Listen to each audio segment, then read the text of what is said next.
Welcome back to the Garlic Marketing Show. Garlic here, and today we're going to talk about using growth marketing and as part of your story, and the techniques and a success story that Cory Doucette, who's with me today from Growth Shark, is going to talk about how they've had success and how they've done it. But before we get started, of course, it's brought to you by videocasestory.com. One of the best ways to show your success and show how good you are is through video case stories. Go to videocasestory.com to learn 50 different ways to use your case stories.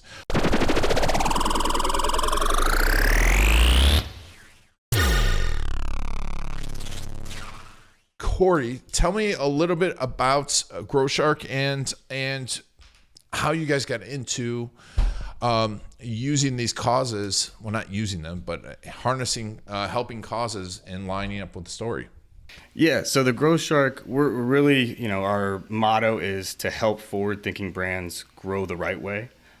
So for marketers, business owners, nonprofits, really joining that brand storytelling with a strong digital foundation to create a message that inspires, that resonates, and you can really engage with your users. Nice. And at what point did you realize that, hey, we need to start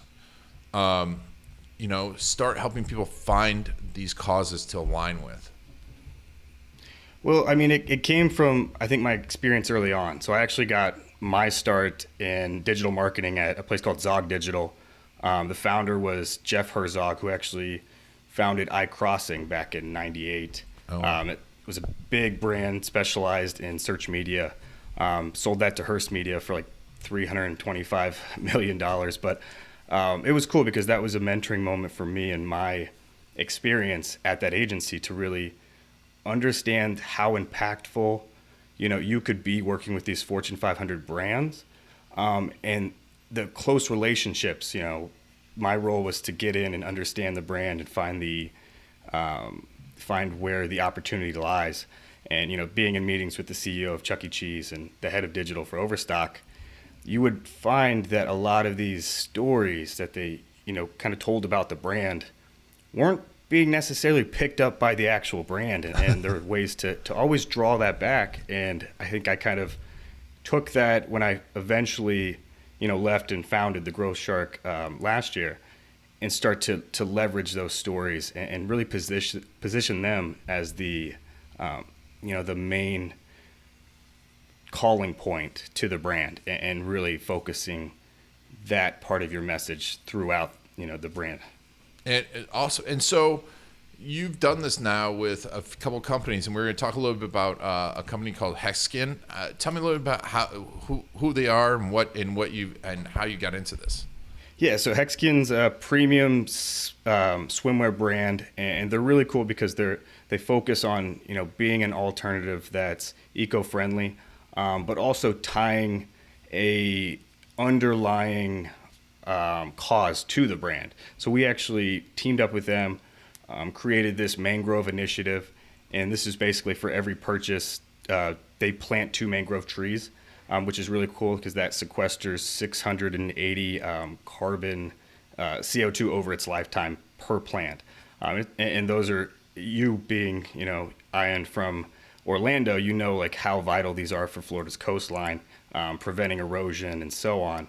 And so we could now put on, directly on their website, slap it on there and say, hey, for every person that buys a pair of swim trunks, they're quality trunks that they can be using for swimming, diving, everything else, but you're also giving back to the environment and trying to look at how your dollars impact, more than just making a purchase.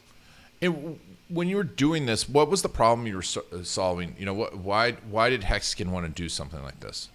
Great question. So our main issue, especially in commerce in Florida, kind of looking at trying to sell nationally, is how do we set ourselves apart?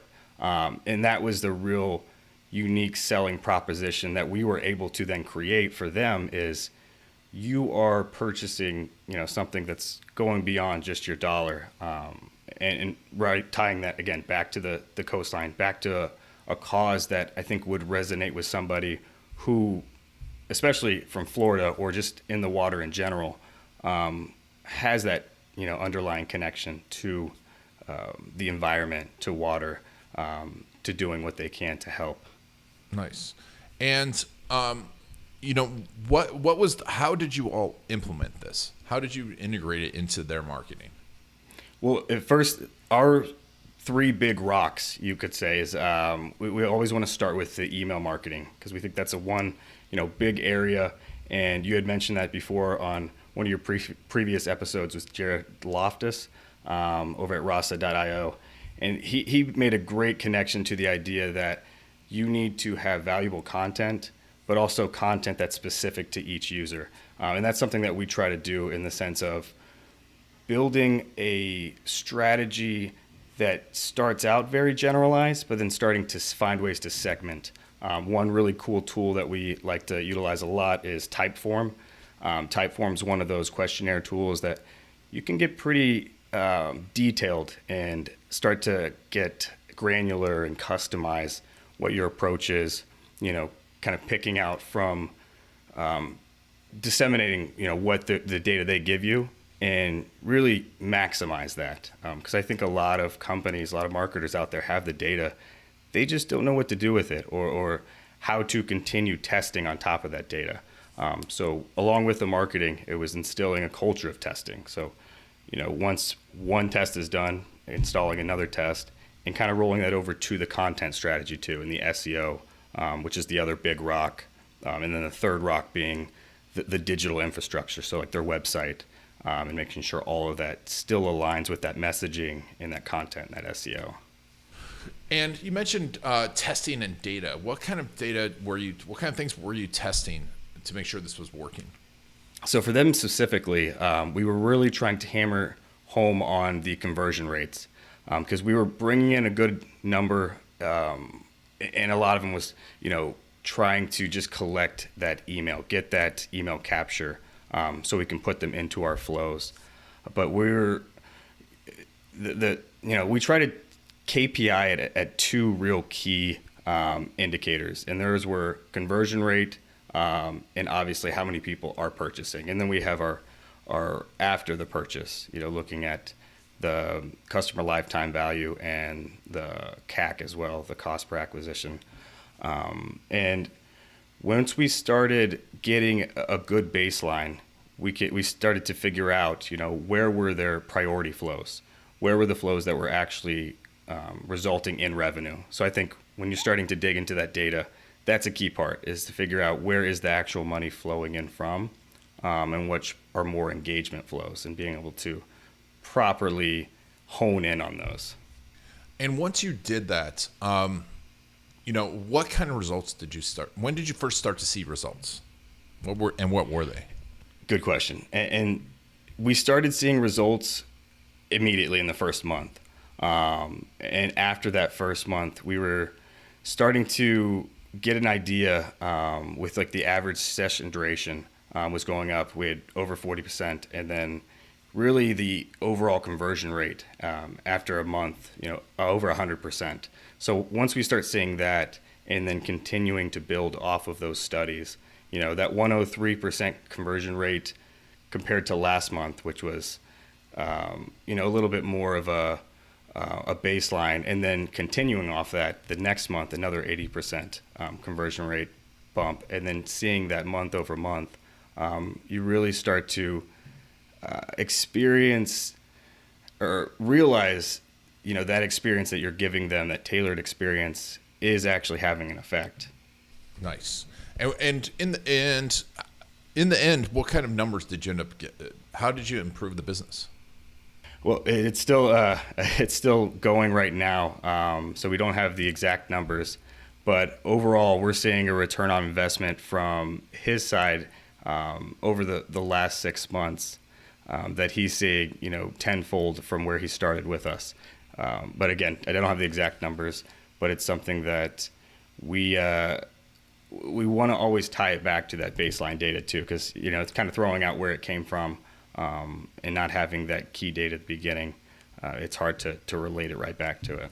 Yeah, for sure. I mean, it's a tough thing because it has rippling facets to it. So from a technical standpoint, what's the tactic that worked the best when it came to getting this story out there and also making it a converting working story? I think the hardest part was trying to understand, who that audience was, and what kind of content they wanted. And over time, we finally, really we figured out that it was giving them the content they were asking for.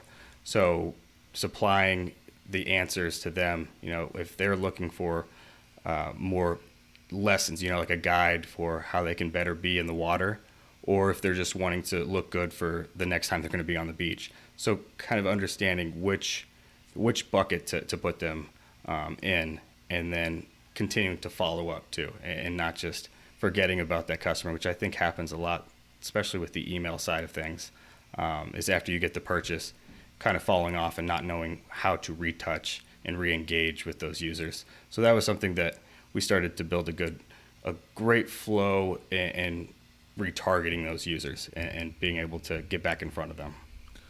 And you were talking about testing out different types of content. How did you figure out what types to test?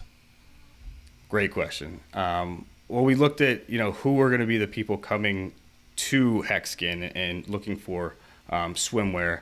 And once we started to understand those intent, the purchase intent from them, so looking at the Google Analytics, really building out these dashboards that pull in the analytics, all the engagement information, what landing pages are they going to, what landing pages are they sticking on, and starting to disseminate from that and create a strategy that is based on our most popular pages, what people are searching, and then ingraining that again and rolling that over into the strategy moving forward, and customizing it. And it's a pretty it's simple but not easy, right? And as you're doing this, what are some of the big things that you learned along the way that you feel can apply to every client? Because it's tough, right? Because it is custom, but you've got to be learning stuff that you need to be applying to new clients. No, I agree. And I think the biggest thing that we learned was after creating this cause, tying in and linking this cause to the brand, it made it easier to plan out, the strategy, and it made it easier to have those talking points and know what to talk with users about. And it also was more of a refreshing feeling knowing that every sale that came from the brand, was tied to this ultimate goal, and really kept it, in essence, at the center of the brand and at the core of the brand, to where it wasn't just about business. It wasn't about selling another pair of shorts, but really linking it again to that overall goal. And because you kind of have to market the goal too, right? You have to market not just the brand, but you have to market the goal. How did you how were you balancing that? It's a good point. A lot of testing, I'll tell you that. Like testing, understanding at what point too are we coming across them. Not a lot of people say it. Not asking them out on the first date, but starting to slowly give them a feel for the brand, understand what we're about, and then going in and being that facilitator for the next shirt, or the next hat or shades that they're trying to look for, but also saying like, hey, they can understand the because that's linked to the brand. So when they are ready to purchase, it makes it that much more easier of a decision for them. Really helpful. So Cory, tell me about working with Growth Shark. Who do you all work with? What's the best way to work with you?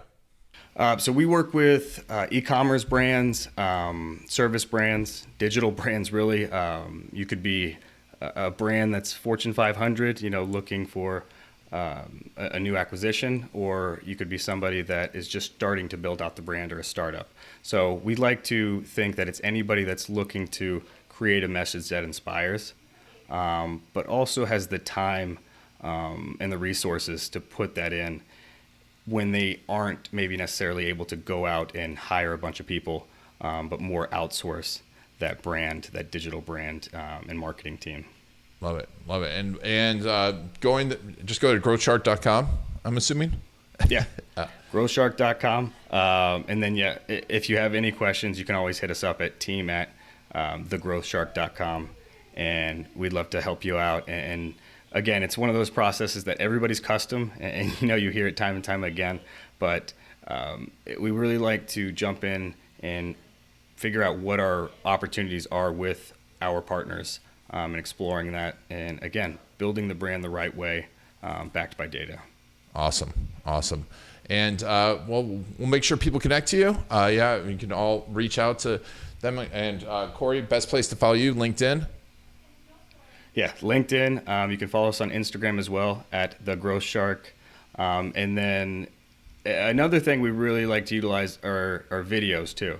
And videos are one thing that I think help put a spotlight, especially with our partners that we're working with, other brands. And you, Ian, as anyone can know, that the power in like a video case story truly is hard to put a number on, which you can't even put a number on. But that's a soft plug. But we're already entertaining. Yeah, we're entertaining those and integrating that into our core as well, because we know how powerful video is. Awesome. Well, make sure to check Cory out. Make sure to follow him on LinkedIn. We'll put all the links in the show notes. Cory, thanks so much for being on the Garlic Marketing Show. Thank you, Ian. We appreciate the invite. And yeah, check out thegrowthshark.com. Awesome. And thank you all for taking Cory on your journey. This has been Ian Garlic and the Garlic Marketing Show.